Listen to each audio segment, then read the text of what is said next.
So much for joining me. Please introduce yourself. Thank you, Emily. My name is Vesa Juvonen. I'm a principal product manager for Microsoft, working on the SharePoint, extensibility, developer, community, open source side of the house. Tell me a bit more about what some of those community initiatives are and what you would recommend to attendees after this conference for continuing to learn. Yeah, so we do have a lot of community things what we do in Microsoft. One of the things what I represent is the Microsoft 365 and Power Platform community, also known as PMP, which is an older name of that stuff. We've been doing that for quite a few years, and the basic idea there is that we want to facilitate, not control, not own, but basically work together with MEPs like Emily here to make sure that people have a podium. And if we can help them throughout their career to go forward to the next steps within their career by sharing a podium, providing visibility, having and let's say YouTube channel, videos, community calls, all of that for people to participate and also maybe deliver some sessions, we've been successful. So it's really about helping people to be successful within their career. What do you recommend to someone new to the community who wants to contribute for the first time? Well, there's multiple ways of getting involved. So first of all, we do have multiple community calls every single week, and that's the easiest way to kind of join on those calls, which are in Teams. Everybody is welcome, so everybody can join on those calls. And joining them, seeing other people in the community, there's more than 300 people typically joining on those calls. And then we have a really lively chat, live demos from Microsoft people and from community people. And then from there, kind of understand the different options. You can contribute code, you can set up a demo, you can, well, the demo basically means you're setting up a slot in a community call to showcase something. And it doesn't have to be rocket science. It could be your take on getting started in Power Apps, your take on getting started in SharePoint agents, because we all have a unique way of approaching technology, and sharing that to others will help others to understand the different options. So. Yeah, I know a lot of those resources helped me shift my career, so I'm a big fan. Thank you. Thank you. Huge advocate. What are some of the ways that you try to keep people at the center of your focus as a Microsoft employee and working on different products? Well, within our case, we really focus on getting the feedback from the community and people. So all of we're trying to always tell this, and that's 100% true, whereas the product is designed and created based on the feedback from our customers and partners and the ecosystem. So really having that discussion and getting good feedback and critical feedback as well to help us understand what needs to be adjusted, what works, what doesn't work. And having these kind of conferences like ESPC or any other big conferences, it's a great opportunity to have those discussions with our customers so we get feedback in, put it in the system, and then we adjust based on the input. Do you have any recommendations on how to provide effective feedback to Microsoft?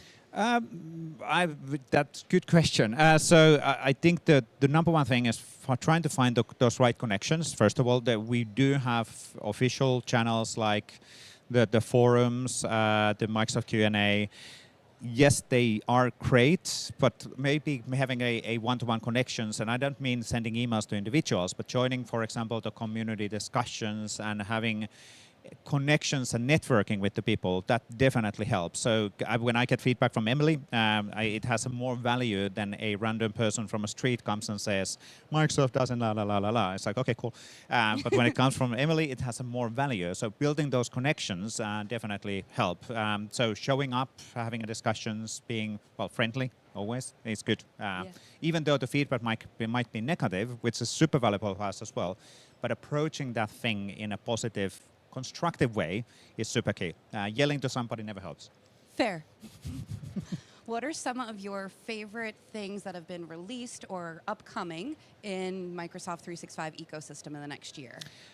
I'm a SharePoint person, so I'm a big fan of SharePoint. My history is in SharePoint. And of course, SharePoint is the fundamental cornerstone of Microsoft 365. And newer people maybe who are watching this video or something else, they're not aware of the role of SharePoint because it all started from there. Well, SharePoint and Exchange, to be fair. But it's basically, for me, the files, the platform, the capabilities, everything is in SharePoint. So the agentic world and AI capabilities which we are introducing in SharePoint, I'm incredibly excited on that because all of the files and content is in SharePoint. So why would we now, for example, take the content out from SharePoint and put it in somewhere else? Let's think about the way how customers can take advantage of AI and agentic world directly when the content is in SharePoint, the applications are running in SharePoint and surfaced within the UX of SharePoint as well. I know as a huge SharePoint advocate, it's also wonderful to hear someone at Microsoft reference this because sometimes the conversation is SharePoint's dead, but we actually have a huge celebration coming up. Can you tell me a bit more about that? Yes, on 2nd of March 2026, we'll have 25th anniversary for SharePoint, which is quite wild. So product which still in the front and center of our Microsoft story has been around for 25 years, which is really good. Obviously Windows and a few other examples have been there. But on the 2nd of March, there's going to be an online event where we're going to showcase some of the latest and greatest. There's really cool stuff being done right now in Redmond and in our team, which we can't talk about it yet in here, but we'll spill the beans then in March. And then on that day, we'll start also a public online hackathon, which is really, really cool. We'll have 7 categories this time. We did the same in 2025. We had hundreds of people joining on the hackathon. And it's a hackathon where everybody can join. So you don't have to be a developer. You don't have to be a maker or creator. You can actually be a designer. So we do have a hackathon categories for beautiful looking portals or metadata or agentic world which you can create without writing code. So with no code capabilities. Fantastic. You mentioned one of my favorite words, metadata. Yep. How do you see that evolving in this new agentic world?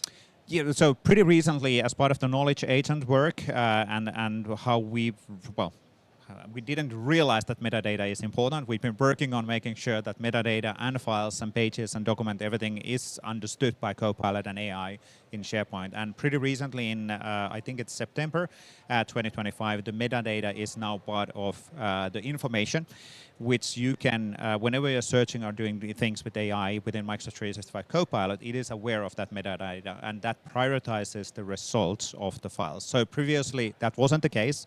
Fair point from Emily as well, giving us feedback on why isn't that the case, or some other MVPs. And obviously, that has been addressed. Why wasn't that a case? Well, it's a journey. We need to start with files and content, and then we evolve that. And now we are finally in the model where the metadata matters, pages matters, all of the list content matters, all of that information within Microsoft 365 as part of the AI in Microsoft 365 Copilot. It's fantastic to see Microsoft committed to a lot of the better practices and structures we've been building for years and embedding that into AI. So yes, thank you for definitely continuing and bringing that feedback to the product team. Thank you. Thank you. Really good. You've been at Microsoft for quite some time. A while. Do you have a favorite moment from the past in all of these years you've been there, whether it be at a community event or a project that you worked on, something that stands out more than others? Well, as we are in ESPC, something I remember a really good moment in ESPC in 2017 when we were actually doubling in the same venue, in the same stage, and we had a separate extensibility and developer keynote. And as we are Microsoft, we really want to have our customers the freedom to build and use whatever devices, whatever software, and all of that. I represent quite often developer storytelling and creation of things in SharePoint, and we had Google joining our keynote on the developer story, and that had a massively great reaction. It's really, really cool to see. Nobody knew before the keynote that Google is joining us as one of the keynote demos, and then the reaction in the room in the upstairs was brilliant. It was like, wait, you're promoting Google? And it's like, absolutely. They're a really awesome company as well. Customers choose the technology and devices, what they want to use, and then we provide the platform and products to make it even better. I love that tech community perspective cascades outside of just the product alone. Yes. Now, yes. When it comes to you presenting, you can be a bit iconic for some things. How did jumping off the podium start? That's a good question. So I have a tendency on jumping on podiums, and the recent ones I'm horrified to see in the videos as an after thing because I'm jumping too high. Haven't broke myself yet. I think it actually started from Las Vegas back 2014, 26. Well, I can't remember what year, but there was a moment of a time when we wanted to thank the audience, and when I do a keynote or talking on stage, I have a tendency on doing something stupid. So I went standing on a podium, waving hands and saying thank you for the audience and the best community in the world. And then you are standing in a podium. It's like, okay, how do I get down here? I'll just jump. And the reaction from the crowd was pretty okay, so then it came to be a thing. Up to the level, and a few years back, I still remember in ESPC, maybe Copenhagen, Jeff says in his keynote that, well, we were not as energized as Vesa, but he'll promise to jump on Thursday. And I'm like, no, Jeff, don't. But it went fine. Didn't break myself. So. You have a very global role. Do you have Yes. any recommendations for how people navigate the sustainability of work-life balance when your hours are atypical? Good question. So I work from, I would say my working hours from 3 p.m. until 10 or 11 p.m., which sounds weird, but actually that gives me a lot of flexibility. So every single one of us, and maybe when you're younger, you don't kind of restrict those working hours, but when you're getting older, you start understanding that you need to have the time to recharge because you just don't have the endless energy. So having that moment for me is during daytime. And the most beautiful thing is that when you go to the gym like 11 a.m. or 2 p.m., there's nobody because everybody comes to the gym and do their hobbies on evenings. Yeah. So people don't necessarily understand that even though you're working in a different hours, that doesn't mean that I'm working from 9 to 11 p.m. So, but it is really making sure that you don't run out of the energy because people see that. You have to recharge. I do have 2 dogs, and my way of recharging is go to the forest with the dogs. Not listening anything, just listen to the nature sounds, because nature has a beautiful effect, at least for me. So. Yeah, I know we have that in common. Yeah. Well, thank you so much for joining me, Vesa. Yep, nice to have you. Thank you for inviting me. Cool chat. Awesome. Thank you.